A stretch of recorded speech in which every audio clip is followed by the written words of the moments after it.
سلام علیکم ټولو قدرمن وروڼو ته د سید نجیب طرف نه یو ورته بیا د سلام وروڼو په موبایل سکرین باندې به تاسو د یو معصوم بچي ویډیو پسوي ایدي یو شارټ غوندې کې کلیپ تاسو سره شیر کوم د ویډیو لږه مو سره پراوښوي که زړه مو درد وکړو نو پلیز خپلو مرګونو سره خامخا شیر کړئ ما که دغې ویډیو پیغام په ذریعې د کورمیوال هر ورور ته دا میسج ورسیږي د میسج کوم دی ډېر زیات ضروري دی ارڅوي اول لګه د ویډیو مو سره السلام علیکم وړونو د یوې غنټې کې د معصوم بچی نه څوره امتیازې لوړې دي هغه به تاسې خپله کسوئ زه د دغه ځای کې نه پوهېږم څه پاکه پروردګاره دې مور به د معصوم بچي ته کومه ډل سترګې غړوي دې مشکلات به هغه څنګه برداشت کوي د ویډیو مو سره خامخا سپورټ کوئ ما که دې دپاره زیات ډونیشن وشي او دې ته بر وخت اپریشن وشي نجی وړونو ویډیو به تاسې لیدلې وي ویډیو کې مو تاسو ته دا ذکر وکړلو دا بچی چې کوم دی تقریبا یوه ګنټه دغه بیډ نه مو څملولو یوې ګنټې کې نه تاسې خپله لږ سوچ وکړئ فکر وکړئ چې دې معصوم بچي نه کومه ډل متیازې جاري دي دوباره یو ورته بیا دې کوم مشکلات دي کوم تکلیفات دي په موبایل سکرین باندې تاسې وکسئ زه د نه پوهېږم وړونو څه دوی هغه مور مثال د کومه ډل به دي د سترګې غړوي کومه ډل به دي د مشکلات کسي ویلي څه د واټ کې کوم مطلب کسان دي هغوی د اعتراض وکړلو چې د بچۍ نه د متیازې ډېرې سي نو پلیز تاسې دي د پیمپر نه د پیمپر څه کوم دي وړونو ګنټې کې هرې ګنټې بعد د مو پیمپر بدلو نو زه د اوس په دغې نه پوهېږم چې مثال د یوې ګنټې کې دومره زیاتې متیازې دي نه چې د دوی ټوله شپه به امور غریبه به کوم انداسه دي ته کیني کوم انداسه بي دي مثال د کومه بیماري دی دا برداشت کوي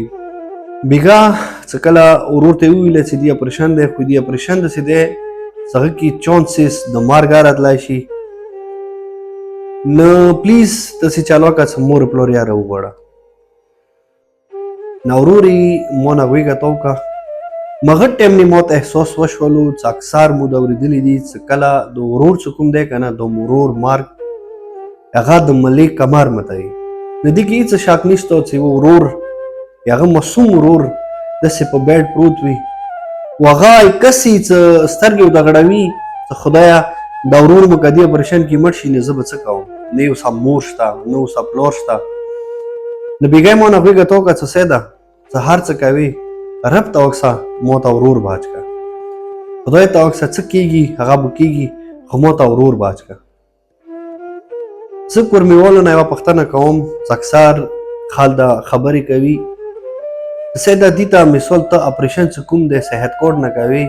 نو بیا د ویډیوانو جوړوله یو مثال دوی ته ډونیشن کولی څه ضرورت دی افسوس دی په هغو کسانو باندې چې خپله یا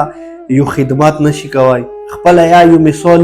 یو سړي څخه ښېګڼه نشي کوی یو سړی لګیا وي دغه خدمات کوي هغه مشکلاتو نه روباسي هغه بیمارۍ نه روباسي هغه ته مثال ته داسې یو میسج کوله یو مثال داسې خبره کوله چې دې مطلب ټول اپریشن صحت کارډ نه دی نو ویډیو څه ضرورت دی زه هغه بېضمیرو ته نه یم چې تاسې لږ سوچ وکړئ چې دغه معصوم بچي ته ګنټې کې نه یو پیمپر بدلیږي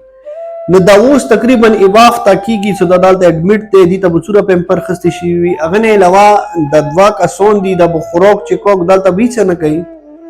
نو دوی غریبانو سره دومره پیسې چې کومې راوړي هغه مکمل یو څه ختمې شوي دي دا نه دی چې مثال د اپریشن یې پرې وي دي نه بل څه کوم اپریشن دی هغه سره صحت کارډ کې شته نه آیا هغه ته به موږ مثال ډونیشن نه کوو یو مثال د کاس دلته خوراک چکاک یو مثال دوباره څي دې به هېڅ قسم خرچه نه کېږي د دغې ویډیو په ذریعې هغو ټولو بېضمیرو ته دا یم چې خدای دپاره رسول دپاره ډېره عظیمه میاشته دی که یوه چا سره ته ښېګڼه نشي کوی که نه که یوه غریب سره ته مدد نشي کوی کم از کم چې کوم کس لګیا دی هغه خوا مه وایه هغه خپیا مه وایه و هغه ته مثال یو نیم داسې کمنټ کوله یو داسې میسج کوله دا یا بیا ما کوه خدای ته تو ته دا طاقت نه دی در کړی خو بس غلی کښېنه کله چې تو ته مو ویډیو خوا نه در کوي یا تو ته مو پیغام خوا نه در کوي یا تو ته مثال د انسانیت خدمات خوا نه در کوي کله ویډیو کسې سکیپ یې کا مخکې ساته نه یا ته مو پیج فالو کړی انفالو یې کا نه هغه نه بعد د الټا پلټا خبرې یا د مثال مطلب داسې بې احساسه خبرې ما کوه څهغې اتا بې احساسه خبرو واجې نه یو انسان څهغه د انسانیت خدمت کوي مطلب هغه ته ته دوک تکلیف ما رسوه نو زه امید لرم هغو قدرمنو وروڼو نه زه امید لرم هغه ډونر نه څهغه همیشه دپاره کازم چیریټي فاونډیشن سپورټ کړی دی د تاسې سپورټ وجې نه انشاءالله هم به دغه اپریشن کیږي او هم هغه وروڼو چې کوم اوس اوس پینډینګ لیست کې پراته دي انشاءالله هغوی به علاجونه کیږي تاسې سپورټ ضرورت دی تاسې دوا ضرورت دی انشاءالله دا خدمات چې کوم دی دا به جاري وسري وي خدای ته به سوال وکړو چې پاکه پروردګاره د دغه معصوم بچي ته د زندگی عطا کې مور پلار ته زنده وساتي هغه نه علاوه نور څوره بیمارون دي کورمه کې څوره مشکلات دي رب الجلاله هغه ټوله مشکلات کوم دي زر په زر متحل کی او کورمه کې همیشه د لپاره امن او امان قائم کی ډیره مننه وړونو خوشاله بود وسوي مو سید نجیب ترو په اجازه مهرباني السلام علیکم ورحمت الله وبرکاته